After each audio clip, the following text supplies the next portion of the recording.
Hi everyone, welcome back to the channel and thanks for joining us for another episode of FPL Fix.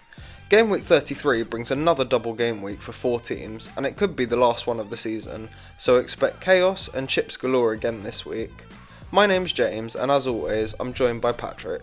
Hi everyone, today we're kicking off with a quick look back at Game Week 32 and then we'll dive into Game Week 33 with transfer trends, players to target and our latest team reveals.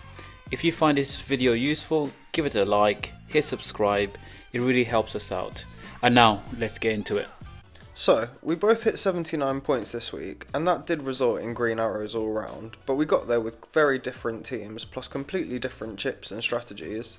That said, I'm still fuming about Glasner's 2-pointer across the double as my assistant manager. So Patrick, why don't you kick things off before I go mad again? I had a pretty solid game week. I got 79 points. Well above the average of 56, which means I finally got a green arrow after what feels like forever. I activated my wildcard. For once a differential actually delivered. Jacob Murphy came through big time, racking up 19 points and basically saving my weekend on his own. I also captained his teammate Isaac, who rewarded me with 22 points, no complaints there. The rest of my team had average returns. I was let down by my Crystal Palace assets. Alright, I had my moment. But James, have you calmed down yet? Are you ready to talk about your team? You know what? I refuse. I'm not talking about my team. It's there on screen, you can see it. I'm just going to take this time to rant instead. First, Jacob Murphy. We talked about him so much, but midfield spots are tight and I gambled against him. 19 points and every single one of my many league rivals had him. That one stung. Secondly, Trippier. I was all set to bring him in for Game Week 31, then he randomly gets flagged, so I panicked and went for Dan Burn instead. Fast forward to Game Week 32 and Trippier assists Murphy within 15 minutes. Unbelievable. He ends on 12, which nearly doubled Burn's return. Thirdly, Cunha versus Minter.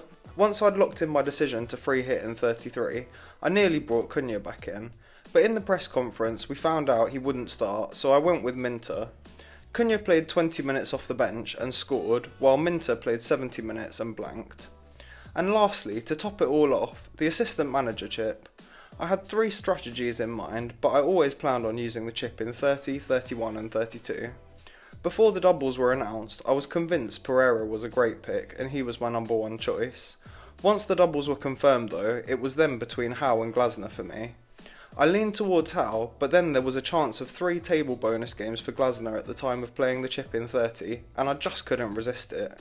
In the end, it turned out that only one of Glasner's games qualified for table bonus, and he picked up a woeful 14 points across his 4 fixtures. Pereira scored 27 over that time, and Eddie Howe scored 42 over the same period. So yeah, I've had a shocker. Can we move on to Game Week 33 now, please? Alright, we can move on. Let's start with transfer trends. Here's who's been transferred in and out ahead of the double. Okay, let's look at transfers out first. And the only real surprise for me is Chris Wood. He's back from injury now, but I reckon managers are gambling on double game week forwards depending on their chip strategy, and that's the only real reason I can think he might be being transferred out. And the transfers in. Everyone here has a double. Marmoush, Rogers and Saliba are all fairly nailed, all solid picks. But let's talk about the big names. What are you expecting from KDB and Saka over these 2 games? After the last match, De Bruyne said he's finally pain free, and honestly, he carried City in that game. They need him if they want to qualify for the Champions League. I think he plays in both, but I wouldn't be shocked if he's benched in one, especially as Foden has been seen back in training, and also given that Pep Roulette is still a very real thing. What do you think about Saka's minutes though? I'm actually optimistic. He played over 75 minutes against Real Madrid. He looked sharp and Arteta clearly trusts him. I reckon he gets 60 plus minutes in both matches. It could be even more to keep building up his fitness before the Champions League semi-finals. Okay, well now we've seen who managers are bringing in and out, let's run through who we think are the must-haves for the upcoming game week. We're focusing on the teams that double this week, so we're looking at Arsenal, Villa, Crystal Palace and Man City. Talk us through the defensive options, Patrick. In goal, Raya tops the list, great fixtures and clean sheet potential. Ortega is your route into the City defence if Edison is still out. And Martinez is there if you want a Villa asset. At the back, Saliba is the standout from Arsenal. Gvardiol offers attacking threat if he plays both. and Cons is a great cheaper option. Midfield is where it gets really exciting. KDB and Saka are elite picks, but their minutes will be a factor. Rodgers is a decent enabler too. He could play in both matches and contribute a few points. Up front, Marmoush is our top pick. He's the central figure for City while Haaland is out, and he's got a good chance of returns in both fixtures. Mateta is a budget forward option with 2 fixtures again, and hopefully he'll produce more than he did last week. And Watkins would be great, but he's another one that we just can't be sure of his minutes. Okay, now we've seen the players to target, let's finish off with our team selections. James, why don't you start things off? Thanks, Patrick. So, my free hit is active, and I'm playing it aggressively, so there's no surprise to see that I've gone heavy on the double game week players. In goal, I'm starting Raya, who's paired with Saliba for the double up on Arsenal's defence.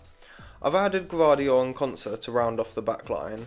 They've both got a little bit of attacking threat if they get forward. Midfield is where things get complicated though. Salah is my only single game week player, and honestly, I just can't bring myself to drop him. It's Salah against Leicester, we know what he's capable of. The rest of it is pure chaos though, with minute risks everywhere. KDB and Saka, both incredible players, but they're also massive rotation risks. I'm hoping for 120 minutes from each, and I'll be over the moon with any more than that. With Rashford, it's a similar story. He's got a high ceiling, but I wouldn't be shocked if he gets less than 90 minutes across the games. Then there's Rodgers, who I think is nailed, but let's be honest, we're all guessing up at this point after the PSG game. Up front, I've decided to stick with Mateta, even after his last fixtures ended in a miserable 2-pointer. I still see him as the second best forward option this week, because I just can't see Watkins getting enough minutes. And then lastly, there's Marmoush, who's wearing the armband for me this week. He's become the focal point for City since Haaland's injury, and while he's not often explosive, he's been returning steadily. He's got 2 good fixtures, he's in great form, and probably, or hopefully should I say, he'll get 170 plus minutes. Honestly, the team this week feels like it could go either big or completely implode, and that's exactly what a free hit should be. Is there anything you'd change if you were free hitting this week? If I was using my free hit this week, I'd probably consider playing Munoz over Konza. He's been too consistent to swap out after one bad performance, but the rest looks good. Now here's how my team lines up for this week. I haven't made too many changes to my team for game week 33. Martinez stays in goal. Even with the 2 tough fixtures, there's potential for save points, so I'm backing him. No changes in defence either. Despite his minus points last week, Munoz is keeping his place. Like Martinez, he's got difficult fixtures, but I'm hoping for some attacking returns. Gvardiol looks like a strong pick for the double game week. Both fixtures offer clean sheet potential. Saliba has been one of my most reliable defenders this season, and a home fixture against Palace looks especially promising. The only change I've made is in midfield. I've dropped Murphy to make room for the 2 Aston Villa midfielders, Rodgers and Asensio. Their fixtures are tricky and both are rotational risks, but I'm hoping for at least one return between them. Salah stays, he's undroppable at the moment. As for Sarr, he's only in the team because I can't afford Eze. Up front, I'm sticking with 3 strikers. Marmoush will wear the captaincy armband. I'm not sure we can still call him a differential, but he's in great form and getting solid minutes. Isak should get chances against a leaky Aston Villa defence. The only forward I'm unsure about is Mateta. He hasn't looked the same since his injury, but he does have a double game week, so he keeps his place for now. Overall, I'm feeling confident about my team for game week 33.